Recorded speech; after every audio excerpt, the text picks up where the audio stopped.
اعوذ باللہ من الشیطان الرجیم بسم اللہ الرحمن الرحیم آمنت باللہ ورسولہ هو الاول والآخر والظاہر والباطن وهو علی کل شیء علیم رب اشرح لي صدری ویسر لي امری واحلل عقدۃ من لسانی یفقہوا قولی۔ معزز ناظرین، بھائیوں بہنوں بزرگوں، جیسا کہ آپ جانتے ہیں کہ میں شیعہ باطل مذہب کو ایکسپوز کر رہا ہوں، اس کا جھوٹ اور دجلہ آپ تک پہنچا رہا ہوں۔ میں نے آپ کو لاسٹ ٹائم یہ چیز بتائی تھی کہ یہ جو جواد نقوی ہے یہ ایک شیعہ عالم ہے، ٹھیک ہے۔ اب آپ یہ دیکھیں کہ میں نے آپ کو اس کی کافی ساری ویڈیوز دکھائیں گے جس میں اس میں پازیٹیو چینج آ رہا ہے، اور یہ وہ باتیں کر رہا ہے جو کہ شیعوں کے اگینسٹ ہیں، جو کہ شیعوں کے منہ پہ کرارا تھپڑ ہے، ٹھیک ہے۔ اب میں نے آپ کو اس کی دو ریزنز بتائیں گے، ٹھیک ہے۔ پہلی ریزن، کیونکہ اللہ عز و جل نے جب اپنا پیغام حق پہنچانا ہو تو کسی کافر کے منہ سے پہنچوا دیتے ہیں۔ دوسری یہ کہ اللہ عز و جل جب کسی سے بھلائی کا فیصلہ کرتے ہیں تو اس کو ہدایت دے دیتے ہیں، یہ قرآن میں۔ تو اب ہم دیکھیں، ہم پازیٹیو سوچتے ہیں، اللہ تعالیٰ اس کو ہدایت دے رہے ہوں گے، کیونکہ یہ جو میں آپ کو ویڈیو دکھانے جا رہا ہوں، اس ویڈیو میں تو کمال ہو گیا کہ جو میں باقاعدہ طور پہ آپ لوگوں کو دکھاتا رہا کہ احتجاج طبرسی کے اندر حضرت حسن رضی اللہ تعالیٰ عنہ کے ساتھ ان کے اپنے شیعان علی نے کتنا غلط بیہیو کیا، کتنا ظلم کیا، اور انہوں نے باقاعدہ یہ کہہ دیا تھا کہ معاویہ میرے حق میں بہتر ہیں ان سے، ایون کہ ان کو چاقو تک مارا گیا، ان کو برا بھلا کہا گیا۔ اسی لیے یہ شیعہ حضرات جو ہے حضرت حسن رضی اللہ تعالیٰ عنہ کو ڈسکس نہیں کرتے زیادہ۔ اچھا، مزے کی بات ہے، کیا ان کی اولاد اہل بیت نہیں تھی؟ اس کے بارے میں ان کا خیال یہ ہے کہ نہیں، وہ حسد کرتے تھے، وہ امامت کو نہیں مانتے تھے، اس لیے ان کو اہل بیت سے نکال دیا۔ بھئی تم کون ہوتے اہل بیت سے نکالنے والے؟ پہلی بات تو اہل بیت کون ہے، اس کے بعد جن کے لیے اللہ کے رسول صلی اللہ علیہ وسلم دعا کر رہے ہیں، اول تو وہ حدیث ہی قرآن سے ٹکرا رہی ہے، لیکن ہم یہ کہتے ہیں کہ نبی پاک صلی اللہ علیہ وسلم نے دعا کی کہ یا اللہ ہؤلائی ان کو بھی اہل بیت میں شامل کر دیں، ٹھیک ہے، ان چاروں کو بھی اہل بیت میں شامل کر دیں۔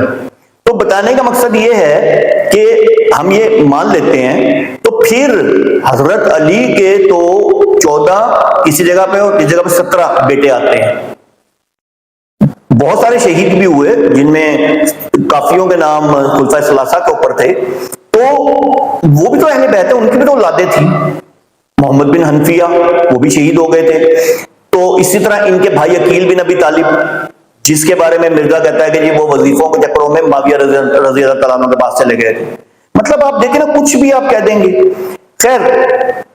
شیعہ بھی یہی کہتے ہیں، تو اس کا موقف غلط نہیں ہے، جنہیں محمد علی مرزا کا وہ بھی انہی کا بھائی ہے۔ تو اب آپ یہ دیکھیں کہ آپ پہلے یہ ویڈیو دیکھیں، پھر میں آپ سے بات کرتا ہوں۔ احتجاج، کتاب الاحتجاج، مرحوم طبرسی کی کتاب الاحتجاج، اس کے اندر جلد دوم میں احتجاجات امام حسن میں یہ روایت جو بارہا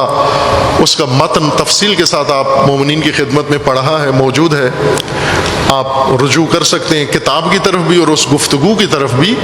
امام علیہ السلام نے وہاں پر اپنی صلح اور مصالحت کے اسباب بیان کیے۔ میں نے کیوں معاویہ کے ساتھ صلح کی ہے؟ فرماتے ہیں اس لیے صلح کی ہے کہ دو اغتیال، دو منصوبے، دو پلاننگ میرے سامنے آئیں، میں نے دیکھا کہ دو منصوبے ہیں، ایک میرے دشمن کی اور ایک میرے ساتھیوں کی۔ وہ ہاؤلا کہہ کر میں نے کئی عرصے تک سینسر کر کے یہ روایت پڑھی ہے عزیزان، ایک عرصے تک سینسر کر کے یہ روایت پڑھی ہے۔ بعد میں خود میرے اپنے ضمیر نے ملامت کی کہ کس لیے سینسر کر رہے، کس کے ڈر سے کر رہے ہو، کس کے خوف سے کر رہے ہو؟ پھر پوری روایت پڑھ دی بغیر سینسر کے، جیسی امام حسن نے فرمائی تھی ویسی کئی دفعہ پڑھی ہے وہ روایت۔ وہ جملہ کیا تھا؟ یہیں پر اس روایت میں تھا ہاؤلا سے آگے جرت نہیں ہو رہی تھی پہلے مجھے پڑھنے کے لیے، لیکن پھر پڑھ دی وہ روایت۔ وہ کیا تھی؟ ہاؤلا الذین یقولون انہم شیعتنا، یہ سب جو کہتے پھرتے ہیں کہ یہ میرے شیعہ ہیں، پھر ان کا اغتیال، ان کا منصوبہ، ان کا دام فریب میرے سامنے آیا کہ یہ کیا سوچ رہے ہیں۔ پھر میں نے ان کا منصوبہ سوچا کہ یہ کیا سوچ رہے ہیں۔ دونوں کا جب میں نے رکھ کے پرکھا، موازنہ کیا، اپنے دشمنوں کا اور اپنے شیعوں کے دونوں کے منصوبے دیکھے، تو مجھے دشمن کا منصوبہ بہتر نظر آیا۔ کیوں؟ کہ میرے اپنے شیعوں نے میرے لیے جو منصوبہ بنایا تھا اس کے اندر بہت ذلت تھی۔ ماشاءاللہ ماشاءاللہ۔ آپ یہ دیکھیں کہ میں نے آپ کو پہلے دو چیزیں بتا دی کہ ان میں سے دو چیزیں ہو سکتی ہیں، لیکن حق بات اس کے منہ سے نکلی، اور اس نے کہا، آپ یہ دیکھیں کہ اس نے کہا کہ یہ بات میں ہمیشہ چھپا لیا کرتا تھا، لیکن آج میں یہ بات آپ کو بتانا چاہتا ہوں، جو بات میں نے آپ کو بتائی احتجاج تبریسی کا اس نے بھی نام لیا، میں نے بھی نام لیا، میں نے ویڈیو بنائی بھی، آپ جا کے چیک کر لیں۔ احتجاج تبریسی کے اندر حضرت حسن رضی اللہ تعالیٰ عنہ نے باقاعدہ طور پہ تم شیعوں، تم لوگوں کے بارے میں لکھا ہے جو خود کو شیعان علی کہتے تھے، تم لوگوں نے حضرت حسن رضی اللہ تعالیٰ عنہ کے ساتھ اچھا نہیں کیا، ان کو زخمی تک کیا، ان کی چادر تک کھینچی، ان کو برا بلا کہا، اور اینڈ میں زہر دے دیا،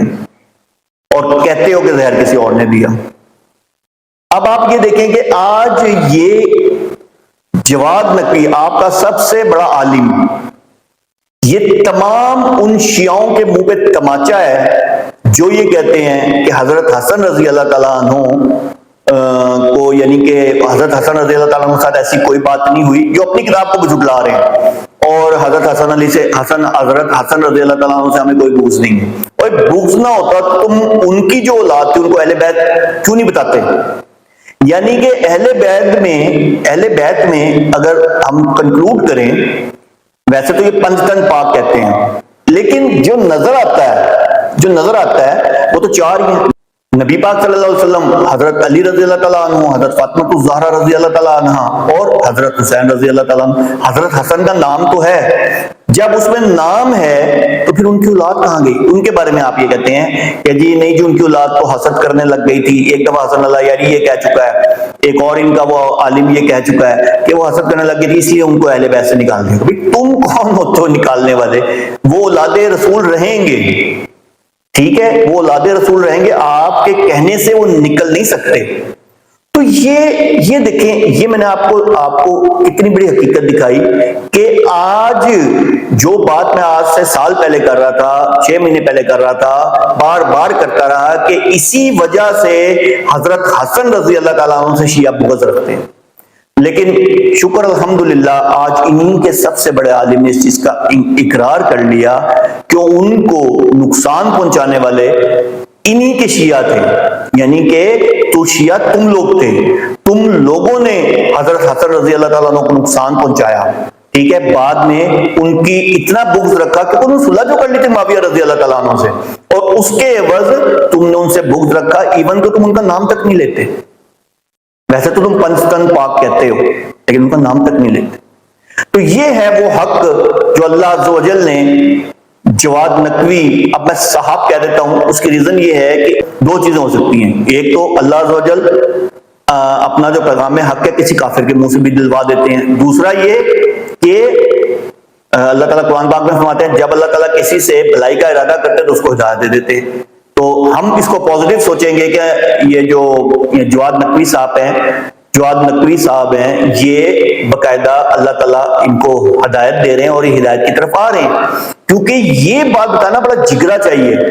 جو کوئی بھی شیعہ نہیں مانتا، اور ان کا سب سے بڑا عالم اس چیز کا اقرار کر رہا ہے کہ میں ہمیشہ آپ سے چھپاتا رہا لیکن میں آج آپ کو بتاؤں۔